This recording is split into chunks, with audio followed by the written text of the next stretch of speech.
नमस्कार स्टूडेंट्स, कैसे हैं आप सब। आशा है कि सब स्वस्थ होंगे और मैं तो ये चाहता हूँ होने भी चाहिए और सभी के लिए यही मंगल कामना है कि सब स्वस्थ रहें, सुखी रहें, आनंदित रहें। तो आज की जो हमारी क्लास है वो NCERT कक्षा 12 मैथमेटिक्स अध्याय 2 पर रहने वाली है। ठीक है, तो NCERT की जो बुक है आपके कक्षा 12 की, उसका जो अध्याय नंबर 2 यानी कि प्रतिलोम त्रिकोणमितीय फलन, उस पर आज हम चर्चा करेंगे। तो चलिए शुरू करते हैं आज की क्लास। और शुरू करने से पहले आप सबसे मेरा निवेदन है कि आप मेरे चैनल को सब्सक्राइब करें, ज़्यादा से ज़्यादा शेयर करें और वीडियो पसंद आए तो लाइक भी करें। तो चलिए शुरू करते हैं आज की क्लास स्टार्ट। तो अध्याय 2 प्रतिलोम त्रिकोणमितीय फलन। अब देखिए, प्रतिलोम त्रिकोणमितीय फलन को समझने से पहले पता होना चाहिए फलन क्या होता है, फिर त्रिकोणमितीय फलन क्या होता है, फिर प्रतिलोम त्रिकोणमितीय फलन है क्या होता है। तो स्टेप बाय स्टेप एक एक चीज़ को बारीकी से हम पढ़ेंगे। तो सबसे पहले फलन की बात करते हैं। तो वैसे तो फलन के बारे में आप सब जानते हैं मित्रों, फलन एक संबंध होता है, एक रिलेशन होता है। फलन क्या होता है, एक संबंध है, एक प्रकार का एक रिलेशन है। जैसा कि आपने परिवार में देखा होगा, भाई बहन का संबंध, चाचा भतीजे का संबंध, माता पिता का संबंध, वैसे ही कोई दो राशियां होगी या कोई दो चीज़ें होंगी, उनके बीच में संबंध को बताता है। फलन किसको बताता है? कोई दो राशियों के बीच में संबंध को बताता है और उसी से फलन का निर्माण होता है। जैसा कि मैं आपको कहूँ, सबसे पहले तो पहली हेडिंग है आपकी फलन यानी कि फंक्शन, ये क्या होता है। तो अभी मैंने आपको बताया कि कोई दो राशियों में कोई संबंध होता है, एक निश्चित संबंध होना चाहिए। ठीक है, तो कोई दो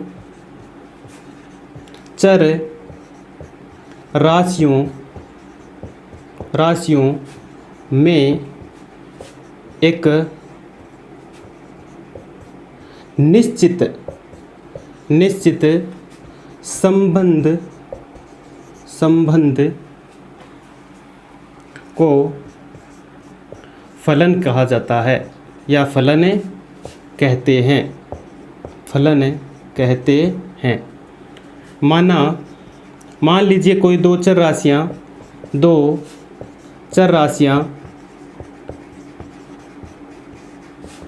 x तथा y है। मान लीजिए कि कोई दो चर राशियां आपके पास, एक x है तो एक y है, तब y = fx क्या कहलाएगा? आपका एक फंक्शन कहलाएगा, एक फलन कहलाएगा। तो इस प्रकार से इसको प्रदर्शित करते हैं कि y = fx। तो y और x दो चर राशियां हैं, इनके बीच में एक ऐसा संबंध है जिससे फलन का निर्माण हुआ है। तो ये क्या कहलाएगा? आपका फलन कहलाएगा, जिसमें ये जो राशि है इसको बोलते हैं परतंत्र चर। ठीक है, डिपेंडेंट है ना, ये आश्रित होता है इसके ऊपर। यानी कि जैसे जैसे x का मान आप चेंज करोगे वैसे वैसे y का मान ऑटोमेटिक चेंज होता जाएगा। यानी कि इसके ऊपर निर्भर करता है ये। ठीक है, इसीलिए इसको परतंत्र चर बोल दिया। ये होता है स्वतंत्र चर, क्योंकि इसका मान तो आप बदलेंगे। स्वतंत्र चर यानी जो वैल्यू इसकी आप पुट करते जाएंगे, अलग अलग रखते जाएंगे, अलग अलग लेके आएंगे, वो वैसे वैसे y का मान चेंज होगा। तो ये इस पर क्या, ये y क्या इस पर आश्रित है, डिपेंडेंट है, तो इसको परतंत्र चर बोल दिया और ये आपका स्वतंत्र चर हो गया। तो ये था आपका फलन मित्रों। और फलन को इस प्रकार से आपने समझा, ये इसकी डेफिनेशन है। आप इसे दूसरे तरीके से भी समझ सकते हैं। तो अथवा में मैं एक सेकंड यानी दूसरे मेथड से एक और परिभाषा बताता हूं, उसको भी आपको समझना है, क्योंकि वही परिभाषा आपके सबसे ज़्यादा काम आती है। ठीक है, और कक्षा 11 में और कक्षा 12 में जो पहला चैप्टर आपका संबंध एवं फलन, उसमें भी वही ज़्यादा काम आएगी। तो कक्षा 11 में वैसे तो एक चैप्टर लगता है आपने दूसरा, तो उसमें भी आपने पढ़ा होगा फलन के बारे में और उसकी जो फलन के जो प्रकार हैं उसके बारे में भी आपने पढ़ा है। और 12th का जो पहला चैप्टर है उसमें भी हम पढ़ने वाले हैं, तो वो बाद में पढ़ेंगे। तो फलन आपके समझ में आ गया होगा अच्छे से। ठीक है, तो हम बढ़ते हैं आगे। मैं अथवा लगा के इसी की एक और परिभाषा बताता हूँ आपको। ठीक है, तो वो भी आप समझिएगा। अच्छा, यदि बात की जाए त्रिकोणमितीय फलनों की कि इसका श्रेय किसको जाता है, तो इसका श्रेय जाता है महान गणितज्ञ आर्यभट्ट को। ठीक है, उन्होंने इसकी अवधारणा दी थी, आर्यभट्ट। वैसे तो भास्कराचार्य फर्स्ट, भास्कराचार्य सेकंड, ब्रह्मगुप्त इनको भी श्रेय जाता है, लेकिन सबसे अधिक श्रेय किसको जाता है? आर्यभट्ट को जाता है। प्रतिलोम त्रिकोणमितीय फलन के बारे में इन्होंने ही बताया था। तो इसके बाद में जैसे फलन की बात कर रहे थे हम, एक डेफिनेशन में बता चुका हूँ कि कोई न कोई ये एक प्रकार का एक संबंध होता है, एक रिलेशन होता है, ठीक है।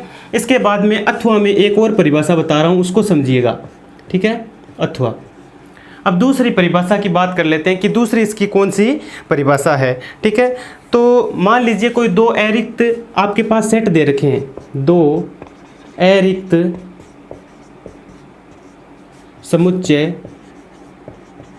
समुच्चय ए तथा बी हैं। मान लीजिए आपके पास कोई दो सेट दे रखे हैं, एक तो सेट ए दे रखा है और एक क्या दे रखा है? बी दे रखा है। तब देखिए फलन को इस प्रकार से लिखते हैं, तब f such that a to b।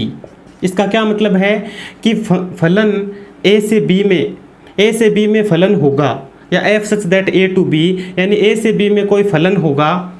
कब है? जब दो अरिक्त समुच्चय a तथा b आपके पास दिए गए हैं, तब फलन f a टू b में होगा। कब होगा? यदि a के प्रत्येक अवयव का a के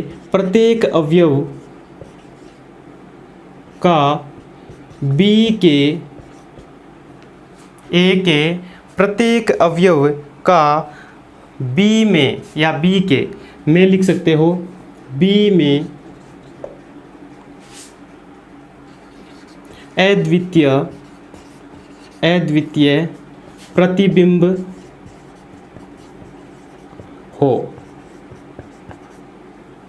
ठीक है। तो उसे क्या कहेंगे? हम फलन कहेंगे। फिर से समझिए, दो अरिक्त, यानी कोई रिक्त नहीं है, उनके अंदर मतलब जो सेट होंगे ए और बी, उनके अंदर अवयव होंगे। तो दो अरिक्त समुच्चय ए तथा बी हैं, यानी उनमें अवयव उपस्थित हैं।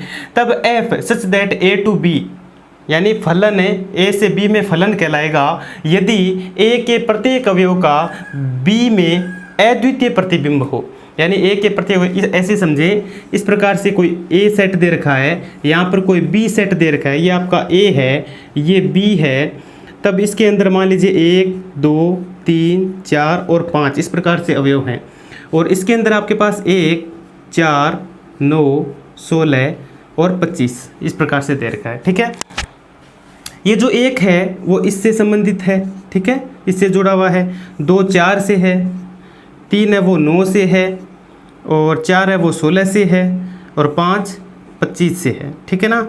और ये क्या आपका, ये ए से बी में क्या है? फंक्शन है। आपके पास एक फलन दे रखा है ए से बी में। तो देखिए ए का प्रत्येक अवयव बी के प्रत्येक अवयव के साथ रिलेटेड है, यानी जुड़ा हुआ है, बंधा हुआ है, ठीक है ना। 1 इसके साथ है, 2 4 के साथ है, 3 9 के साथ, 4 16 के साथ, और 5 25 के साथ जुड़ा हुआ है, ठीक है। तो ये एक क्या कहलाता है? आपका फंक्शन कहलाता है उस स्थिति में, ठीक है। ये ए सेट है और ये बी सेट है, ठीक है। अब इसके बाद में यदि ए के प्रत्येक अवयव का बी में अद्वितीय प्रतिबिंब हो, ऐसा मैंने लिखा है। अद्वितीय का क्या मतलब है? अद्वितीय का मतलब सिर्फ और सिर्फ, केवल और केवल एक। अद्वितीय का क्या मतलब है? जो अपने आप में एक ही हो मात्र, ठीक है ना। तो अद्वितीय प्रतिबिंब हो, क्योंकि ये देखिए ये अवयव इस एक से जुड़ा हुआ है, ये अवयव इससे जुड़ा हुआ है, ये इससे है, ये इससे है, और ये 5 25 से है, ठीक है। तो f a टू b में फंक्शन है, और इसे आप ऐसे लिख भी सकते हैं। ये मान लीजिए ये x है, तो ये क्या होगा? fx होगा। ये x है तो वो क्या होगा? fx होगा। यानी कि कोई दो राशियाँ अथवा दो चीज़ें एक नियम के द्वारा एक दूसरे से जुड़ी हुई हो, तब उन्हें फलन कहते हैं, वो फलन का निर्माण करती हैं। समझ गए होंगे मेरी बात को आप। तो ये हो गया आपका फलन का दूसरा डेफिनेशन, ठीक है। फलन की पहली डेफिनेशन मैं बता चुका हूँ, ये है सेकंड, ठीक है, अथवा लगा के बता दिया मैंने। ये बहुत ज़्यादा काम आएगी आपके, ठीक है, इसको ध्यान में रखिएगा। तो उसके बाद में मित्रों बात आती है, एक होता है प्रांत, एक क्या होता है? प्रांत, जिसको बोलते हैं इंग्लिश में डोमेन। तो इंग्लिश में नाम ध्यान रखिएगा, प्रांत को क्या बोलते हैं? डोमेन। इंग्लिश में ज़रूरी है, ये बहुत इंपॉर्टेंट है, ये तीनों चीज़ें जो अभी बता रहा हूँ।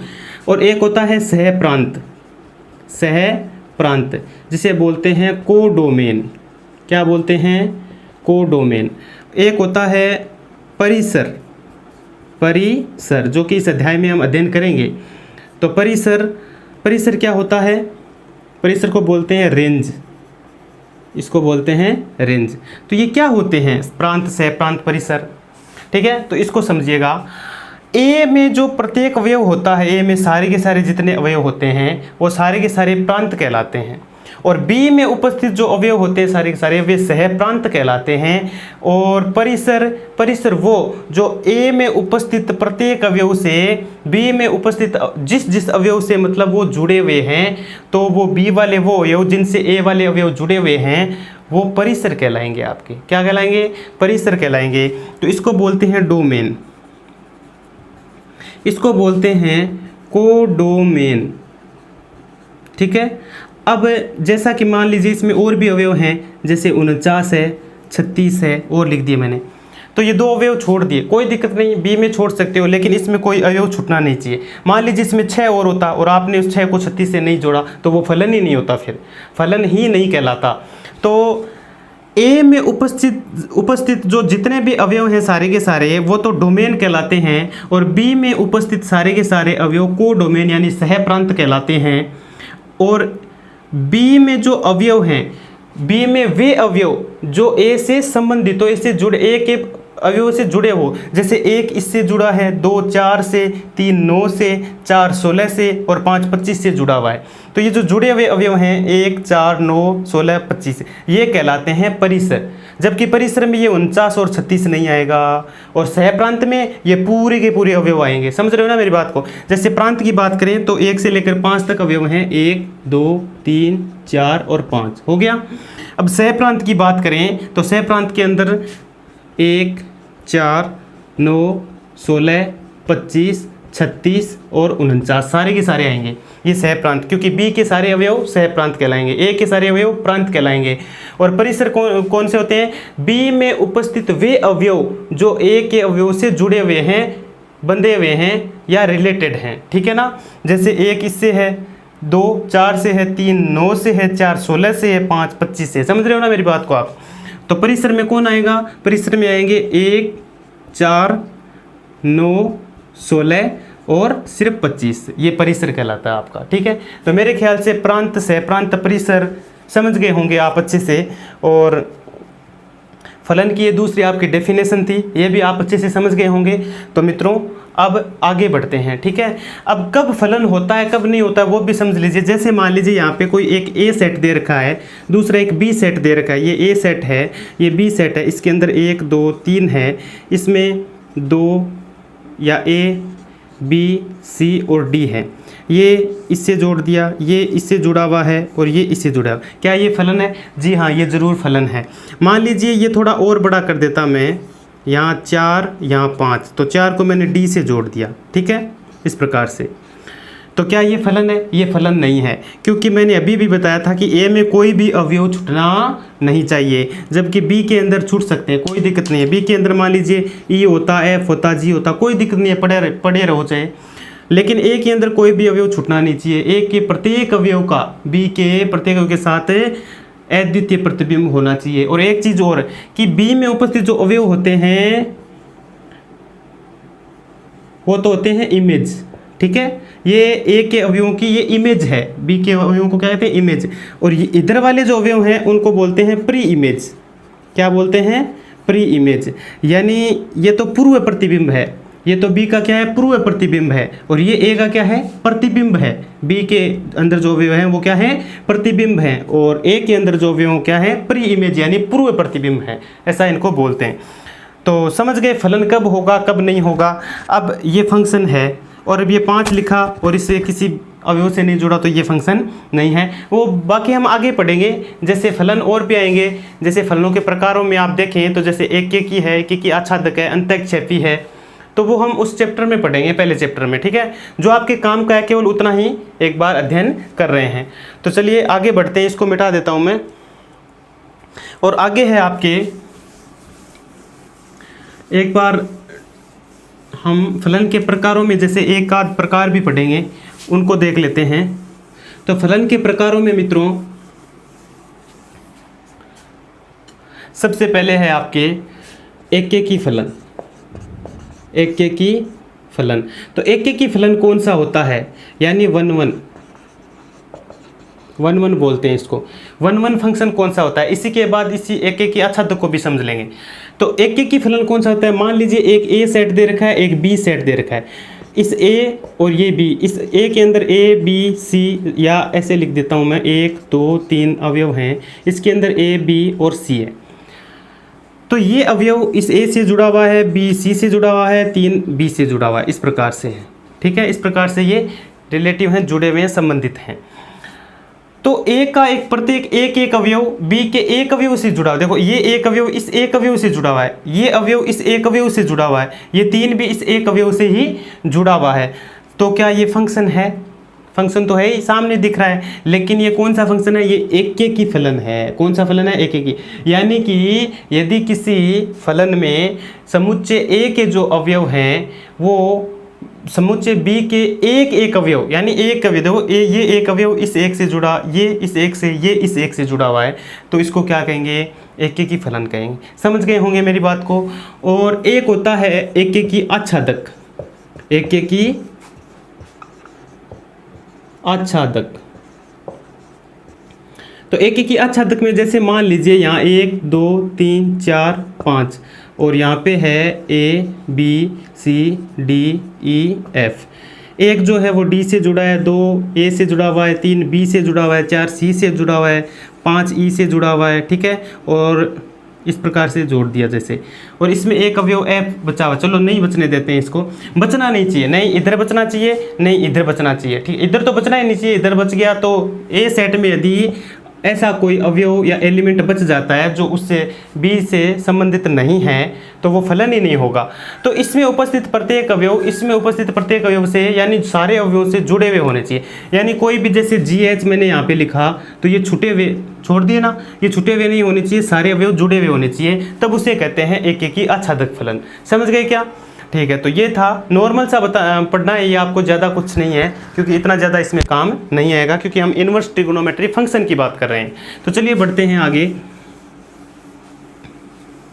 तो मेरे ख्याल से आप समझ गए होंगे। अब आते हैं हम इनवर्स ट्रिगोनोमेट्री फंक्शन पर। उससे पहले इनवर्स फंक्शन की बात करें तो माना y बराबर कोई फंक्शन है एफ एक्स, ठीक है, कोई फलन दे रखा है y बराबर एफ एक्स, ठीक है, और मैं आपको यहाँ से कहूँ कि आप x की वैल्यू ज्ञात करके बताइए। यहाँ से कैसे ज्ञात करेंगे, तो आप क्या करेंगे, x तो पड़ा है, इज इक्वल टू एफ को इधर भेजेंगे y की तरफ, तो बट्टे में जाएगा, और बट्टे को ऊपर लेके जाएंगे तो ये बन जाएगा एफ इनवर्स और फिर y, ठीक है। तो x is equal to F inverse y, ये क्या है, ये इनवर्स फंक्शन है, x का क्या बन गया, इनवर्स। तो यहाँ f का प्रतिलोम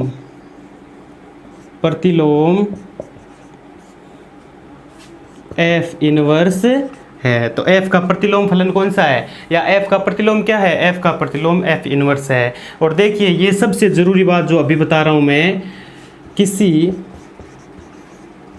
फलन का प्रतिलोम ज्ञात करने के लिए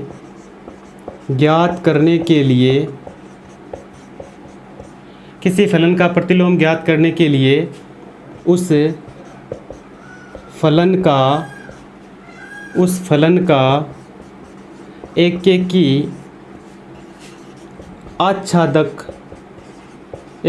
आच्छादक होना आवश्यक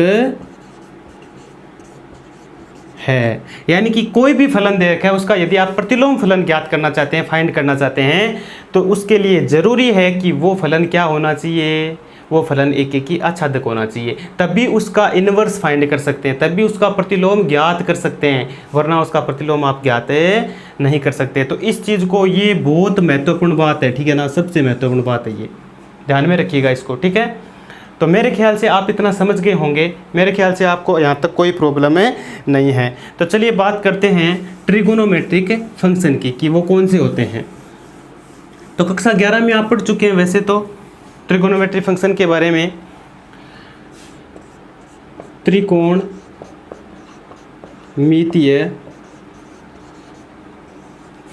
फलन। तो त्रिकोणमितीय फलन के बारे में देखिए, जैसे साइन थीटा है, कोस, टेन, कोट, सेक, कोसेक, ठीक है। तो ये जो फलन है ये कौन से आपके, ये त्रिकोणमितीय फलन है, ट्रिगोनोमेट्रिक फंक्शन है, ठीक है। त्रिकोणमितीय फलन आपके हो गए साइन, कोस, टेन, कोट, सेक और कोसेक। अब प्रतिलोम त्रिकोणमितीय फलन कौन से होंगे फिर? प्रतिलोम त्रिकोणमितीय फलन। तो प्रतिलोम त्रिकोणमितीय फलन, ये तो आपकी त्रिकोणमितीय फलन है। प्रतिलोम को फिर कैसे लिखेंगे? ऐसे, sine inverse x, cos inverse x, tan inverse x, sec inverse x, cot inverse x, ऐसे ही कोसेक इनवर्स एक्स। तो ये होते हैं आपके प्रतिलोम त्रिकोणमितीय फलन, और ये होते हैं त्रिकोणमितीय फलन साइन, कोस, टेन, कोट, सेक, कोसेक, जो कि आप कक्षा 11 में पढ़ चुके हैं। तो चलिए बढ़ते हैं हम आगे। तो प्रतिलोम त्रिकोणमितीय फलन जैसा कि आप देख रहे हैं, आप जानते हैं इनके बारे में वैसे तो प्रतिलोम त्रिकोणमितीय फलन जैसा कि अभी मैंने बताया, इनवर्स जैसे sign inverse x, cos inverse x वैसे हैं।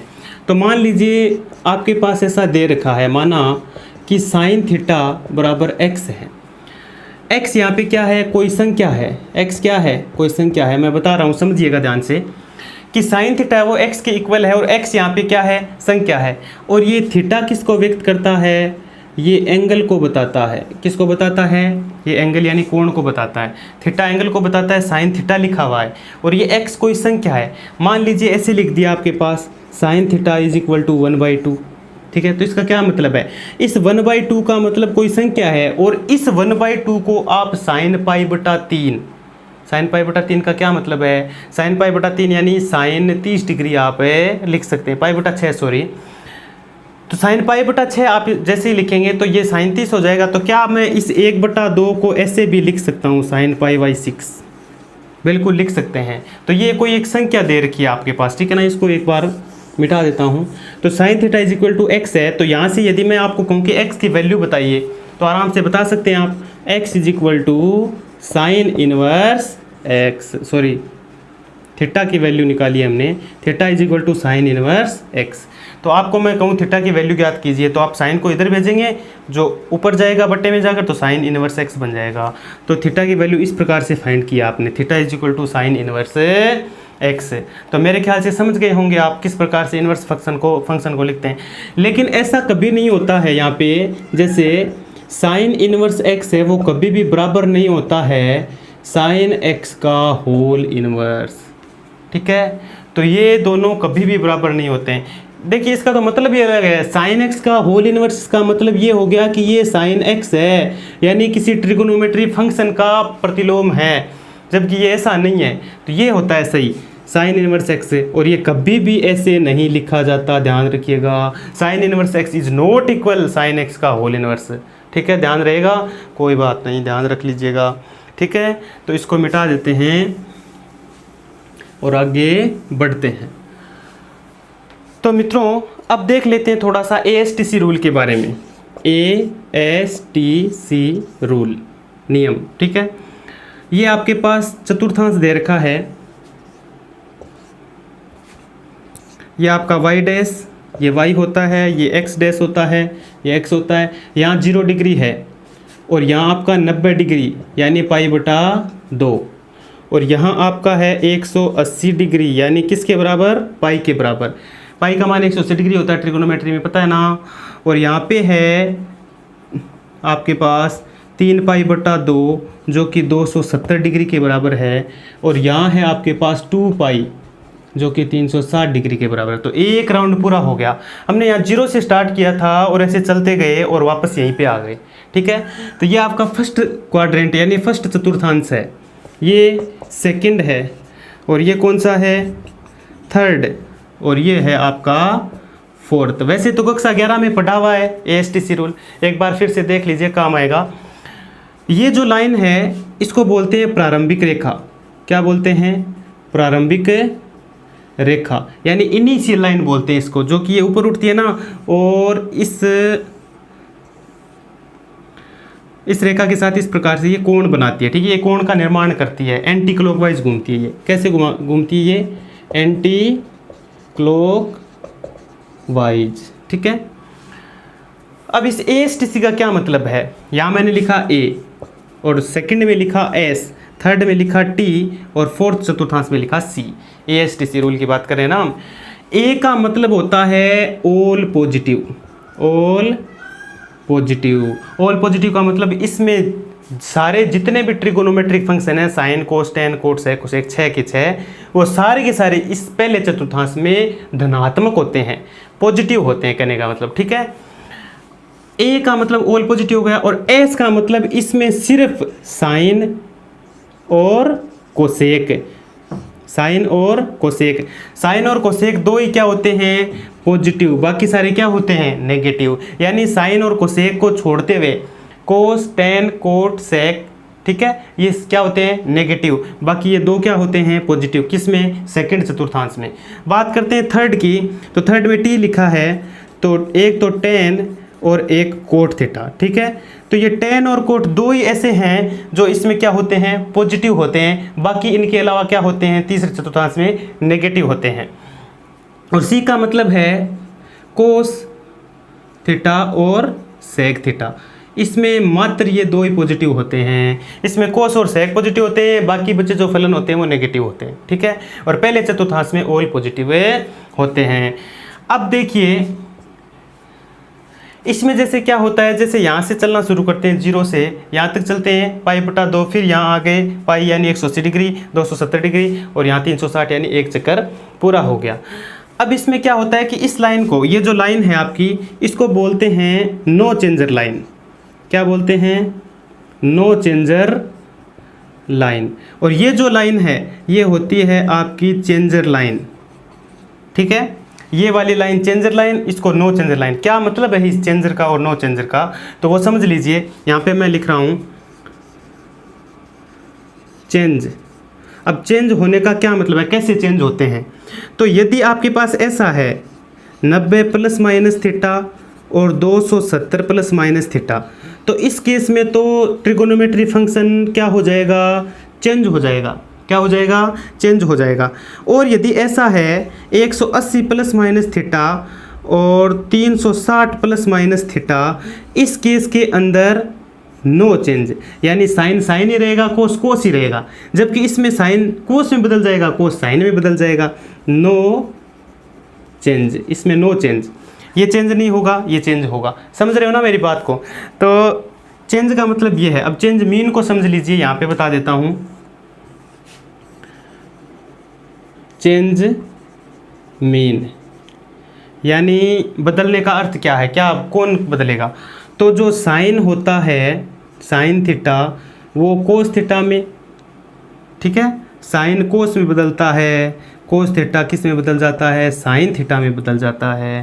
टेन कोट में बदल जाता है, कोट टेन में बदल जाता है। सेक कोसेक में बदल जाता है, कोसेक सेक में बदल जाता है। ये इस प्रकार से इंटरचेंज होते हैं, ठीक है।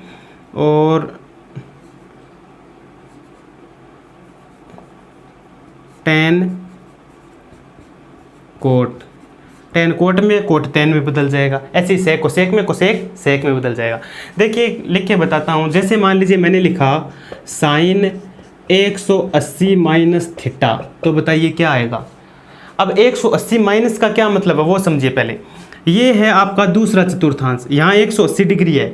180 प्लस कहता तो ये लाइन आगे चलती इधर, लेकिन 180 माइनस का, इसका मतलब पीछे, यानी सेकंड चतुर्थांश की बात कर रहा है ये। हम दूसरे चतुर्थांश में, सेकंड क्वाड्रेंट में हैं। तो सेकंड क्वाड्रेंट में साइन 180 माइनस थीटा लिखा है। और अभी मैंने बताया था कि 180 के केस में और 360 के केस में तो चेंज होता ही नहीं है, तो साइन साइन ही रहेगा। तो ये हमने लिख दिया साइन थीटा।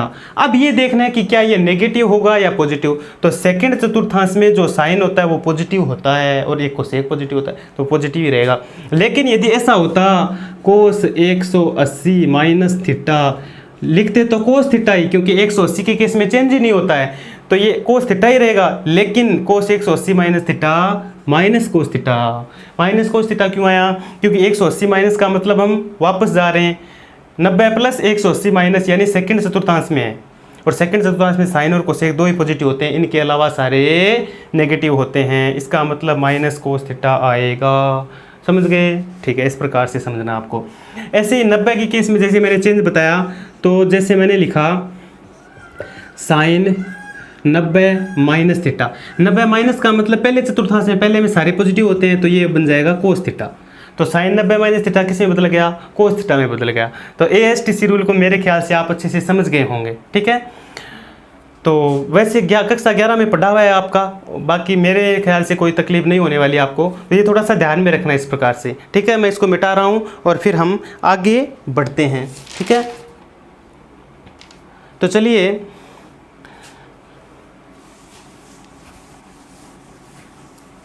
आगे बढ़ते हैं हम। ASTC रूल मेरे ख्याल से आशा है सबके समझ में अच्छे से आ गया होगा।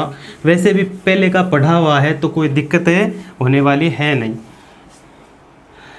तो आगे हम बढ़ते हैं। एक एग्जाम्पल यदि आप कहें तो मैं दे दूंगा, लेकिन बाद में चलो वो तो एग्जाम्पल साथ में करेंगे तो वहीं पे कर लेंगे। बात कर लेते हैं मुख्य मान की, कि मुख्य मान क्या होता है। मुख्य मान, मुख्य मान यानी प्रिंसिपल वैल्यू। मुख्य मान यानी कि प्रिंसिपल वैल्यू।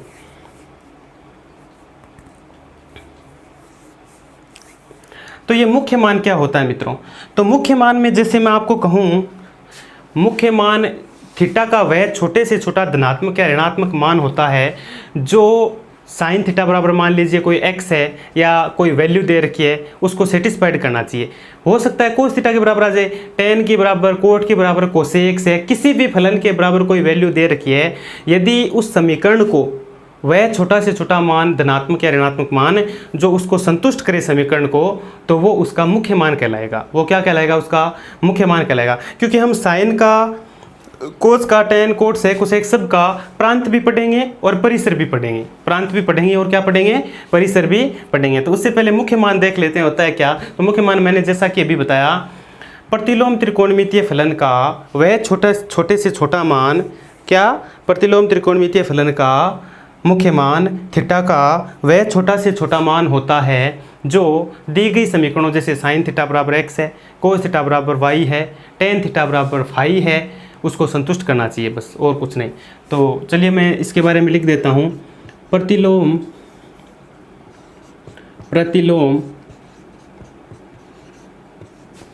त्रिकोणमितीय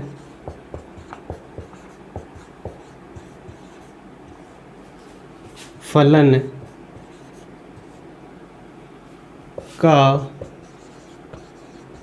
मुख्य मान थीटा का वह छोटे से छोटा धनात्मक अथवा ऋणात्मक मान होता है जो समीकरण जैसे मान लीजिए साइन थीटा बराबर x, कोस थीटा बराबर y, टेन थीटा बराबर z, कोई भी समीकरण दी हुई हो, ठीक है ना, x y z सभी के बराबर भी x हो सकता है। तो साइन थीटा बराबर x, कोस थीटा बराबर y, टेन थीटा बराबर z को संतुष्ट करे। क्या करे? संतुष्ट करे। ठीक है, तो वही क्या कहलाता है? आपके मुख्य मान कहलाता है। फॉर एग्जाम्पल, मान लीजिए कोई एग्जाम्पल देता हूँ मैं, आपको समझ जाएगा। साइन थीटा बराबर 1/2 दे रखा है। ठीक है, ये आपके पास एक दिया हुआ है कि साइन थीटा है उसके बराबर 1/2 दे रखा है और आपको थीटा का छोटा से छोटा वह मुख्य मान ज्ञात करना है। तो कर सकते हैं, कोई दिक्कत नहीं है। माना या दिया हुआ है साइन थीटा बराबर 1/2 है, तो आप क्या साइन थीटा बराबर, साइन में 1/2 किसका मान होता है? तो ये होता है साइन π/6 का। π/6 का ही होता है ना, π/6 यानी π/6 का मान होता है। ठीक है, तो साइन से साइन कैंसिल और थीटा की वैल्यू आ गई π/6। 6, जो कि बिलोंग करता है किसके, π/2 से, -π/2 से π/2 के बीच में। देखिए साइन से साइन कैंसिल हो गया, थीटा का मान π/6 आया, जो कि -90 से +90 के बीचों बीच है, एकदम है ना, बीचों बीच है। ये क्या है, ये परिसर है साइन का। साइन का क्या है, परिसर है, साइन की रेंज है। ऐसा क्यों है साइन का रेंज, अभी हम करेंगे, सारणी बताऊंगा मैं आपको, सारणी में सब मान बताऊंगा तो समझ में आ जाएगा, डोंट वरी। तो इस प्रकार से ज्ञात करते हैं। ये लीजिए छोटा से छोटा मान 30 डिग्री निकाल लिया ना हमने। ऐसे तो साइन 150 डिग्री का मान भी इतना ही होता है, 1/2 ही, लेकिन वो ले नहीं सकते क्योंकि साइन का परिसर -90 से 90 के बीच होता है, इसीलिए, ठीक है ना। क्यों होता है, क्योंकि साइन 90 के बाद में वैल्यू वापस रिपीट होने लग जाती है, ठीक है ना।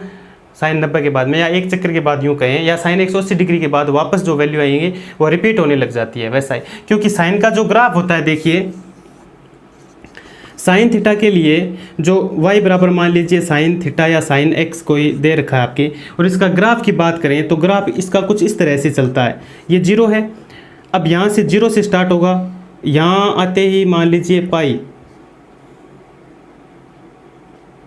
π/2 और यहाँ आते ही पाई, ठीक है, और इस प्रकार से सांप की तरह चलता ही रहता है, ठीक है। यानी कि इसमें वैल्यूज जो हैं वो रिपीट होती जाती है वापस। ये 0 से यहाँ मान लीजिए पाई हो गया, यहाँ 2π हो गया, यहाँ π/2 हो गया, यहाँ 3π/2 हो गया, ठीक है। तो इस प्रकार से देखिए वैल्यू नीचे ऊपर, यानी 180 डिग्री के बाद वापस वही वैल्यू, एक बार माइनस में एक बार प्लस में। तो इसका मतलब इसका परिसर एक फिक्स कर दिया गया। इसका परिसर ये किया गया कि -90 से 90 के बीच में साइन का परिसर होता है, जो कि बिलोंग करता है π/6। देख लीजिए π/6 बिलोंग्स टू -π/2 से π/2, इसके बीच में तो है ये मान, तो ये इसका मुख्य मान कहलाता है, इसको बोलते हैं प्रिंसिपल वैल्यू, ठीक है। और साइन का ग्राफ इस तरह से चलता है, और ऐसे ही कोस का भी चलता है। कोस में भी मान रिपीट होने लग जाते हैं वापस, ठीक है।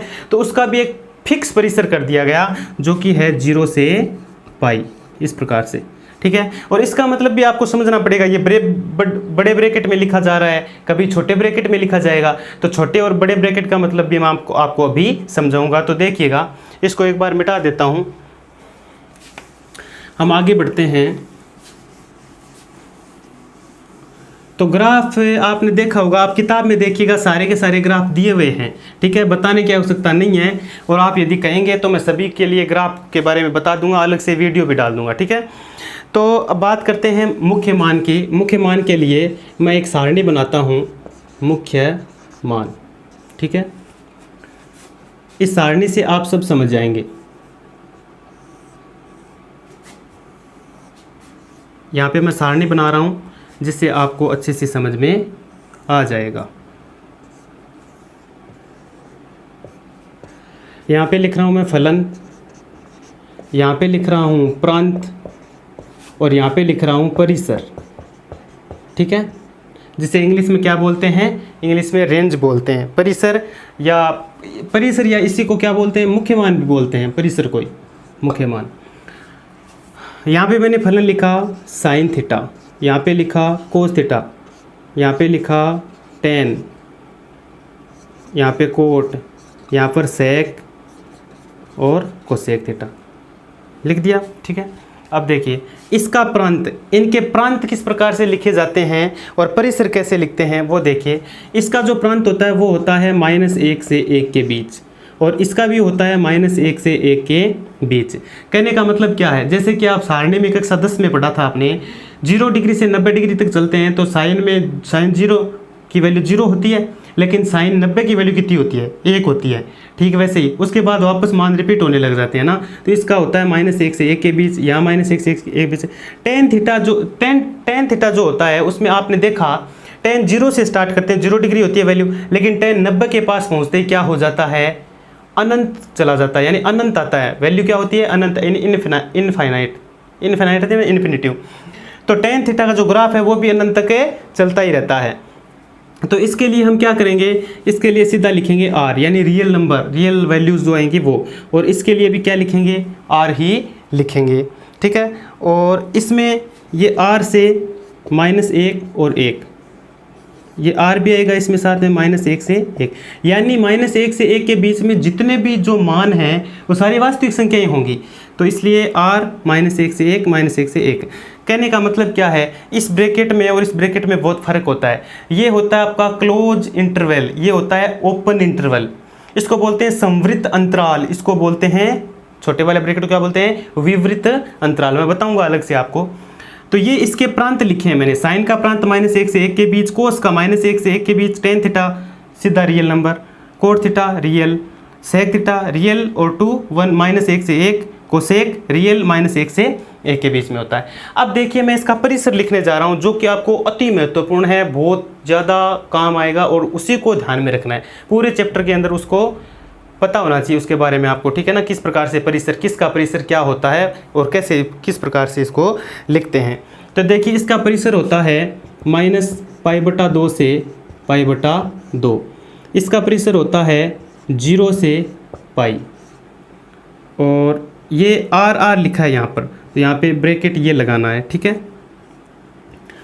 -π/2 से π/2। अब ये जो ब्रैकेट लगा रहा हूँ ना मैं, ये ब्रैकेट को मैं आपको अलग से बता दूंगा, इसमें आपको घबराने की आवश्यकता नहीं है, ठीक है।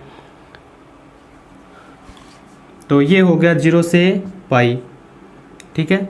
अब बात करते हैं सेक और कोसेक की। तो सेक और जो कोसेक होते हैं उसके लिए क्लोज में लिखते हैं 0 से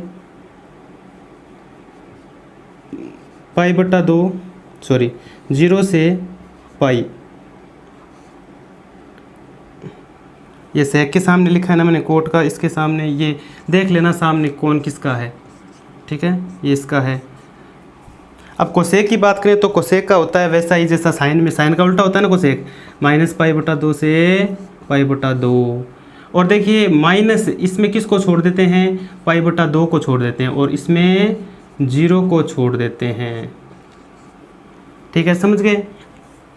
अब समझ लीजिए इसको अच्छे से, मैंने क्या किया है, साइन थीटा का जो परिसर होता है वो -π/2 से π/2, इसका 0 से π, इसका -π/2 से π/2, 0 से π, 0 से π, और कब π/2 को छोड़ते हैं, π/2 नहीं आना चाहिए। क्यों ये π/2 क्यों नहीं आना चाहिए, माइनस क्यों किया है, क्योंकि सेक π/2 यानी सेक 90 की वैल्यू अनंत होती है, अनंत लेनी नहीं है। तो 0 से π के बीच में इसका परिसर होता है, लेकिन π/2 को छोड़ते हुए होता है। इसमें -π/2 से π/2 के बीच परिसर होता है, लेकिन 0 को छोड़ते हुए होता है, क्योंकि कोसेक 0 की वैल्यू अनंत होती है। तो आप देख लीजिए यहाँ पर सबसे पहले ये इंटरवल है, close close open open, close close, याद रह जाएगा, close close open open close close. अब इसका क्या मतलब होता है, देखिए एक होता है संवृत अंतराल, अंतराल, ठीक है, इसको इंग्लिश में बोलते हैं क्लोज्ड इंटरवल, ठीक है, शॉर्ट में लिखा है क्लोज इंटरवल। एक होता है विवृत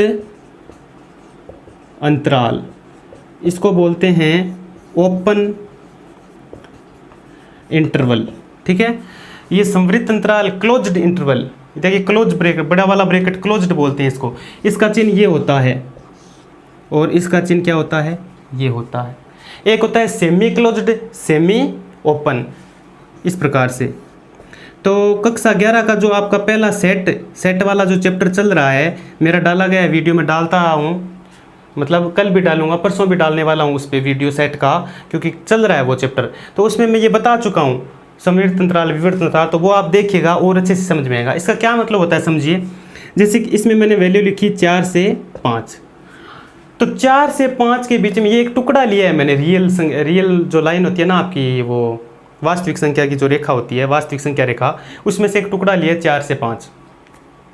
तो 4 से 5 के बीच में कितनी संख्याएं हैं आप गिन भी नहीं सकते, इतनी संख्याएं हैं, 4.0000001, 4.0000009, 88887, ऐसे बहुत सारी ऐसी संख्याएं हैं जिनकी कल्पना भी नहीं की जा सकती, अनंत संख्याएं हैं, आप गिन नहीं सकते। तो 4 और 5 का क्या मतलब है इस ब्रैकेट का, इस ब्रैकेट का मतलब है कि 4 भी आएगा, 5 भी आएगा, और 4 और 5 के बीच की सभी संख्याएं आएगी। और यदि मैं यहाँ पे लिख दूँ 4 से 5, तो तो इसका मतलब है 4 नहीं आएगा, 5 नहीं आएगा, लेकिन इनके दोनों के बीच की जितनी भी संख्या है वो सारी आएगी। तो ये मतलब होता है इस ब्रैकेट का, ठीक है, विवृत अंतराल यानी ओपन इंटरवल। इस ओपन इंटरवल का ये मतलब होता है और क्लोज इंटरवल का ये मतलब होता है, यानी 4 और 5 जो है, 4 और 5 है ना, वो भी आएंगे और 4 और 5 के बीच की सारी संख्याएं आएंगी। यहाँ पर 4 और 5 नहीं आएंगे और बीच की सारी संख्याएं आएंगी। समझ गए? ठीक है, तो ये होता है आपके संवर्त अंतराल और विवर्त अंतराल। तो मेरे ख्याल से ये आराम से आप समझ गए होंगे। बार बार इसको 1-2 बार लिखिएगा तो समझ आ जाएगा और याद हो जाएगा। तो हम एग्जाम्पल्स की बात कर लेते हैं मित्रों। आपके जो एग्जाम्पल दे रखे हैं उनके ऊपर चर्चा करते हैं।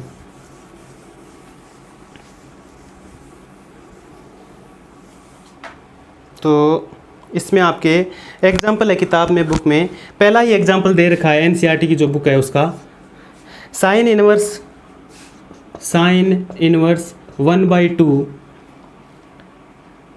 का मुख्य मान बताइए या ज्ञात कीजिए। ठीक है, तो चलिए करते हैं इसका सॉल्यूशन। इसका हमें मुख्य मान ज्ञात करना है, तो आसान है मित्रों, बहुत ही। साइन इनवर्स 1/2 इसके बराबर मान लीजिए कुछ भी, जैसे थीटा मान लिया मैंने। ठीक है, क्या मान लिया मैंने? थीटा मान लिया। तो sine inverse 1/2 is equal to theta, ये हमने माना है। तो क्या आप साइन थीटा बराबर क्या लिख सकते हैं? 1/2 लिख सकते हैं। देखिए, साइन इनवर्स 1/2 बराबर थीटा माना है, साइन को उधर भेज दिया तो साइन थीटा बन गया ना। तो साइन थीटा बराबर कितना आ गया? 1/2 आ गया। अब आप जानते हैं कि साइन थीटा 1/2 किसकी वैल्यू होती है साइन में? तो साइन π/6 की वैल्यू होती है। तो ये तो कट गया ना साइन से साइन, तो थीटा इज इक्वल टू कितना आया? थीटा इज इक्वल टू आ गया π/6, जो कि बिलोंग करता है कहाँ से? -π/2 से π/2 के बीच। यही परिसर होता है ना इसका, ये परिसर लिखना आवश्यक है वरना नंबर कट सकता है। ठीक है ना।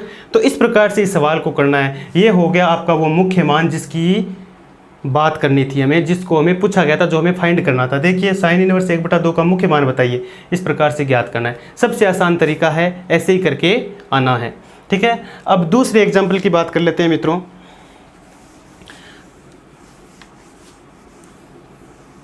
दूसरा आपके एग्जाम्पल है कोट इनवर्स 1/√3। ठीक है, तो सीधा सॉल्यूशन कर रहा हूं मैं इसका, किताब में दिया हुआ एग्जाम्पल। तो कोट इनवर्स 1/√3 क्या माइनस का है क्या ये? हाँ जी, माइनस का दे रखा है। तो इसको आप ऐसे लिख सकते हैं, मान लीजिए वैसे ही जैसे पिछला सवाल किया था, cot inverse -1/√3 is equal to theta. कुछ भी मान सकते हो, x मान सकते हो, y मान सकते हो। तो यहाँ से यदि आप देखें तो cot theta is equal to क्या हो गया? -1/√3। तो कोट थीटा तो ऐसा का ऐसा। अब बताइए -1/√3 कितने की वैल्यू होती है इसमें? तो इसमें वैल्यू होती है 60 की, है ना। तो क्या इसको आप ऐसे लिख सकते हैं, -कोट π/6। क्या ये 60 है? क्या नहीं है, 3 लिखना है यहाँ पर। ठीक है ना। तो कोट थीटा और -1/√3 किसकी वैल्यू होती है कोट में? कोट π/3, कोट है 60 डिग्री की, तो -कोट π/3 लिख दिया यहाँ पे हमने। ठीक है, लेकिन ये माइनस का लिखा है मित्रों, तो ये इससे कैंसिल तो हो नहीं सकता, तो थीटा की वैल्यू नहीं आएगी ना। तो देखिए, क्या मैं इसको ऐसे भी लिख सकता हूँ, cot theta is equal to, इसको हमें प्लस का बनाना है। और प्लस का बनाने के लिए यदि 180 माइनस थीटा करें तो हम सेकंड चतुर्थांश में जाएंगे, और सेकंड में ये क्या होता है? नेगेटिव, और ये पहले से ही नेगेटिव है, तो नेगेटिव नेगेटिव क्या बन जाएगा? पॉजिटिव बन जाएगा। तो हम इसको लिखेंगे कोट π-π/3। ठीक है, और cot theta is equal to cot π-π/3 का क्या मतलब होता है? इसको ले से लेके सरल कीजिए, 3 पाई में से पाई चला गया तो 2π/3। ठीक है, अब ये इससे कैंसिल हो गया, तो थीटा की वैल्यू क्या आ गई? 2π/3, और जो कि बिलोंग करता है, अब कोट का मैंने परिसर बताया था, याद कीजिए क्या था? 0 से पाई। कोट का परिसर क्या था? 0 से पाई था आपके पास। ठीक है, तो ये इसके बीच में ये देख लीजिए, पाई यानी 180 डिग्री, 180 का डबल 360, 360 में 3 का भाग यानी 120 डिग्री, और जो कि 0 से पाई के बीच में आता है 120 डिग्री। ठीक है, तो ये कोट इनवर्स 1/√3 का मुख्य मान क्या होगा? 2π/3 होगा। ठीक है, समझ गए। तो आज की क्लास में मित्रों इतना ही। बाकी जो एक्सरसाइज है आपकी 2.1 वो हम अगली क्लास में करेंगे। धन्यवाद।